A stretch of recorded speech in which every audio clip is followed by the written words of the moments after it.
Convergència i la Fundació Trias Farga han actuat de forma transparent en l'afer del conveni amb la Fundació del Palau de la Música.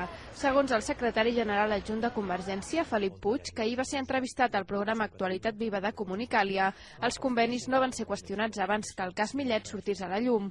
Considera també que hi ha altres episodis amb desviacions més grans de diners.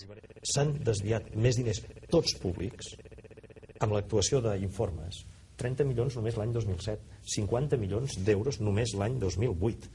I en canvi ara ens estem fixant amb 630.000 euros conveniats durant 11 anys entre la Fundació Trias Fargas i la Fundació l'Orfeó, que algú pot posar en dubte si una fundació cultural ha de col·laborar amb una fundació d'un partit polític. Nosaltres creiem que és absolutament no només legal, sinó legítim i ètic.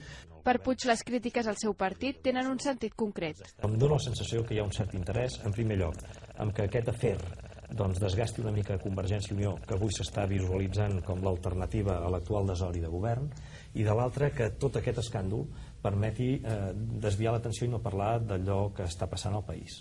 Puig va reiterar la negativa de Convergència de donar suport als pressupostos generals de l'Estat i demana eleccions anticipades per generar un pacte d'Estat que serveixi per superar la crisi. Unes eleccions populars, perquè l'actual projecte polític